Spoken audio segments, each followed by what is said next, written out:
इस वीडियो में भी मैं आपको दो ऐसी ही हैरत अंगेज कहानियां सुनाऊंगा। पहली कहानी लुडविग डोलेज़ल की है। ये आदमी अब इस दुनिया में नहीं है, लेकिन इसकी कहानी इंतहाई अजीब है।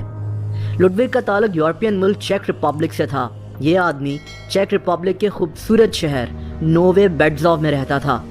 लुडविग के पास सब कुछ था, एक बहुत अच्छी जॉब, रहने के लिए अपना फार्म हाउस, गाड़ी, महंगे कपड़े और एक बेहतरीन लाइफस्टाइल। ये आदमी अकेला रहता था, इसने शादी नहीं की थी। लेकिन लुडविग जब इस दुनिया से गया तो इसका घर अंदर से जला हुआ था। इसके पास जितनी भी चीज़ें थीं वो सब जलकर राख बन चुकी थीं और ये सब इसने खुद जलाया था। लेकिन क्यों?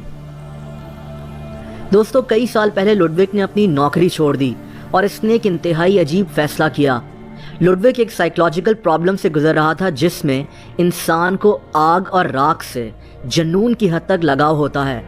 लुडविग को आग से इतनी फैसिनेशन थी कि ये अपनी हर चीज़ को जला देना चाहता था और उन जली हुई चीज़ों की एशेस यानी राख में रहना चाहता था।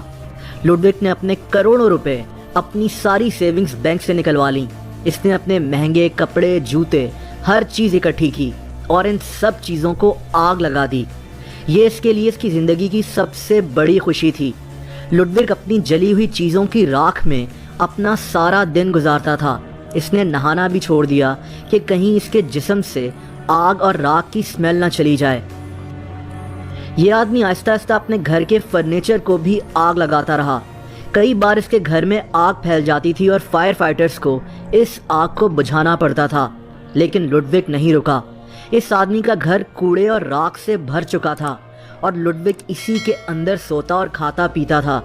इसकी पूरी बॉडी राख की वजह से बिल्कुल काली पड़ चुकी थी। एक वक्त जब ऐसा आया कि इसके पास जलाने को कुछ भी नहीं बचा तो ये आसपास से लकड़ी और पौधे लाकर अपने जले हुए फार्म हाउस में जलाता था। इसके अलावा रोज़ाना कई लोग हमदर्दी में इसको जलाने के लिए चीज़ें दे जाया करते थे। लुडविग हर वक्त सिगरेट भी पीता रहता था क्योंकि सिगरेट भी जल रही होती थी।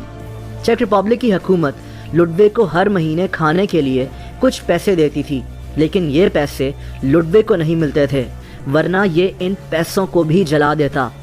ये पैसे एक रेस्टोरेंट और एक स्टोर को दिए जाते थे जहां से लुडविग के लिए खाना वगैरह आता था। लुडविग 26 दिसंबर 2016 को 60 साल की एज में इसी जले हुए फार्म हाउस में मर गया था। इसको यूरोप का डर्टीएस्ट मैन भी कहते थे। और दोस्तों, दूसरी कहानी के लिए हम यूके चलते हैं। ये अजीब कहानी कॉर्नेलिया बेले की है। ये यूके में वेल्स में रहती थी। 1986 में कॉर्नेलिया ने वेल्स में एक बहुत आलीशान महल खरीदा। ये एक काफ़ी अमीर औरत थी। कॉर्नेलिया की उम्र 26 साल थी और इस महल नुमा घर में ये रोज़ाना पार्टीज अरेंज करती थी। इसका घर एक किले जैसा था जिसको 1610 में बनाया गया था। इस घर में 10 कमरे थे। कॉर्नेलिया ने इस घर पर बहुत पैसे खर्च किए थे। 400 साल पुराने इस किले या महल में हर चीज़ एंटीक थी। फर्नीचर, बर्तन, पेंटिंग्स, सब चीज़ें हमें 17वीं सदी में ले जाती थीं। लेकिन फिर ये आलीशान महल यूके का गंदा तरीन घर बन गया। लेकिन क्यों? दोस्तों, ये एक बहुत बड़ा घर था और कॉर्नेलिया के साथ यहाँ सिर्फ एक बिल्ली रहती थी। कॉर्नेलिया ने शादी भी नहीं की थी और इतने बड़े महल को साफ रखना इसके लिए मुश्किल हो गया। बल्कि शायद इसको इस महल को साफ रखने में कोई इंटरेस्ट नहीं था।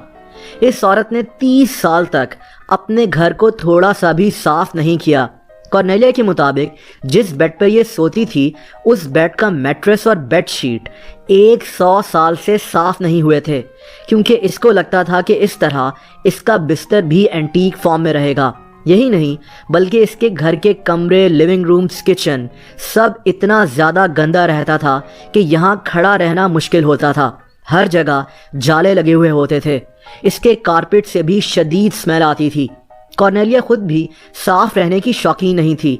इसने खुद भी 3 साल से शॉवर नहीं लिया था। कॉर्नेलिया के मुताबिक इसको डस्ट पसंद थी।